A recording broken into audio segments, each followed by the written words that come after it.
ओम नमः शिवाय। जय श्री राम। अधजल गगरी जलखत जाए, कहावत का अर्थ तो सभी जानते होंगे। अब अधजल गगरी जलखत जाए का मतलब आपको पता ही है कि अधूरा ज्ञान दुखदायी होता है। लेकिन आप के पास अगर ज्ञान है, इस चीज़ को हम अक्सर हमारी जो शिक्षा है ना उससे जोड़ते हैं कि अधजल गगरी जलखत जाए। मतलब जो हम आधुनिक जो अभी जीवन है हमारा, उसमें आपको किस किस सेक्टर का नॉलेज है। फॉर एग्जाम्पल, उदाहरण के तौर पर देश दुनिया का नॉलेज, राजनीति का नॉलेज, खेल ये प्रतियोगिता, या फिर आप राजनीति, ये समाज, सोशल सोसाइटी का किस तरह का नॉलेज। तो आपके पास जिस भी तरह का नॉलेज हो, आप अपने ज्ञान के साथ, पूर्ण ज्ञान के साथ जब आप बाहर आते हो, तो अगर आपके सामने जो भी कोई हो तो आपको नॉलेज पूरा, तो आप उसको अच्छे से जवाब दे दोगे। अन्यथा आपसे अगर एक्स्ट्रा मिल गया तो फिर बेइज्जती हो जाती है। हम अक्सर इस चीज़ को इसी तक सीमित रखते हैं कि ये जो विद्या रूपी शिक्षा हम लेते हैं, बस अगर मेरे में वो है तो मुझ में ज्ञान है। लेकिन फिर भी मैं कहूँगी कि अभी अधजल गगरी जलखत जाए, फिर भी आप हो फिर भी आपके पास अधूरा ज्ञान है। अगर आपको पूर्ण ज्ञान होता तो आप वास्तव में आप, हाँ बेशक आपको दुनियादारी का नॉलेज होगा, लेकिन फिर भी जो आए दिन जो घटनाएं देखने को मिलती है, जो घटना छोटी बड़ी दुर्घटना का रूप ले लेती है, ये जो गुस्सा हावी होता जा रहा है दुनिया में, कि छोटी छोटी बातों को लेकर के जो छोटे झगड़े का रूप वो कब बड़ा बन जाता है, बवाल बन जाता है, मारने काटने पर लोग उतारू हो जाते हैं। तो ऐसा क्यों?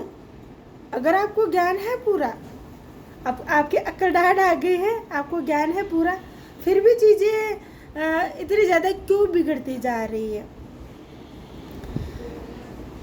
यही कहावत है ना पहले कि अकड़ाहट आने के बाद हमारे अंदर अक्ल आ जाती है। लेकिन इसके अंदर दो पहलू हो सकते हैं। या तो हमारे अंदर अक्ल है, इस बात का हमें घमंड है कि मुझ में अक्ल है, लेकिन वास्तव में आप में अक्ल है ही नहीं। अगर होती तो ये जो बाहर अभी भी रायता फैला हुआ, फैलता जा, मतलब फैला, ये समेट लेते हैं ना आप। छोटी छोटी बातें न्यूज़ में पढ़ते हैं हम, आए दिन हर जगह सुनने को मिलती है कि आज यहाँ ये घटना हो गई, आज यहाँ ये घटना हो गई। तो इतनी ज़्यादा सीख है, ये है समस्या यही कि हम अपने आप को ज़्यादा ही समझते हैं कि भाई मैं ही हूँ ज़्यादा ज्ञानी। बस यही गलतफहमी पाल करके बैठे हैं। वास्तव में ज्ञानी तो वही होता है ना जो छोटी चीज़ को बड़ा बनने ही नहीं दे। शिक्षा तो वही होती है, अच्छे बुरे की परख तो वही होती है। अब आप इसको ऐसे भी समझ सकते हो कि आप जा रहे हो, बाहर रास्ते पे जा रहे हो, बारिश का समय, कीचड़ में आपके कपड़े खराब हो गए, आपकी आंखों ने देखा, साफ कर दिया, तो आप अपने मन के कीचड़ को क्यों नहीं निकालते हो? आपका मन, आपके मन में कितनी गंदगी भरी हुई है, दूसरों के लिए कितना बुरा भरा हुआ है यार। आपके माथे पर हमेशा गुस्सा क्यों रहता है? छोटी सी बात पर आपके ऊपर इतना गुस्सा भी हो जाता है कि आप बात को संभालने की बजाय बिगाड़ देते हो। आप रिश्तों का महत्व नहीं समझ पाते हो। अभी आप देखते हो कि छोटे छोटे भाई बहन होते हैं ना, तो हम माँ बाप उनके बचपने को एंजॉय करते हैं, लड़ते झगड़ते थोड़ी देर वापस सही भी हो जाते हैं, और उनका प्यार भी देखने को मिलता है कि जैसे भाई पर या बहन पर कोई मुसीबत आती है तो उसका बड़ा भाई छोटा भाई उसकी मदद के लिए आगे आते हैं। लेकिन जब हम बड़े हो जाते हैं तो हमारे अंदर इतना स्वार्थ जाग जाता है कि हम उसी का फ़ायदा उठाने की सोचने लग जाते हैं। मौका मिलता है नहीं कि फ़ायदा उठाने लग जाते हैं। तो मतलब मर्यादा ही ख़त्म होती जा रही है। अगर इतने ज़्यादा आप ज्ञानी हो रहे हो तो आपको अच्छे बुरे की परख तो है ही नहीं। और आप वहाँ पर भी सोच लीजिए, अगर आपको फिर भी आपको मतलब आप अपने मन की गंदगी को नहीं निकाल पा रहे हो, आप ये मार्ग तय नहीं कर पा रहे हो कि मैं सही पर हूँ या गलत पर हूँ, आप अपना निरीक्षण नहीं कर पा रहे हो, तो आप जाते भी हो, मतलब अभी देखते हो कि मतलब भगवान की शरण में भी बहुत है, पूजा पाठ करने वाले भी बहुत है। कि जैसे कोई त्यौहार आते हैं या कोई जन्मोत्सव मनाते हैं हम अपने आराध्य का, तो मतलब भीड़ इतनी हो जाती है कि धक्का मुक्की होती है, कई बार तो दुर्घटनाएं भी हो जाती है, लेकिन फिर भी आप अपने आराध्य की सीख को तो जीवन में उतार नहीं पा रहे हो, फिर भी चीज़ें तो उलझती है, सुलझती ही नहीं, आप लोगों से उलझा देते हो, और ज़्यादा खराब हो जाती है। अब आप एक चीज़ और सुनी होगी कि वो वाली कहावत भी कि कस्तूरी मृग कस्तूरी को सारे जहाँ में ढूंढता है, लेकिन कस्तूरी उसकी नाभि में। वैसे ईश्वर हमारे भीतर है, लेकिन आप सारे जहाँ में ढूंढते हो, फिर भी आपको ईश्वर तो नहीं मिले ना।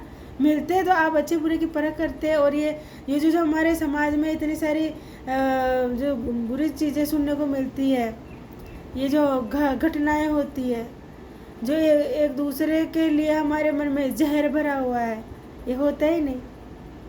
ईश्वर का आशीर्वाद का सबूत यही है कि आपको अपने आप अच्छे मार्ग पर चलोगे, अच्छे बुरे की परख कर लोगे, मान अभिमान का फर्क समझ में आएगा, आपको पाप पुण्य का समझ में आएगा। किसके कहने से समझ में नहीं आता।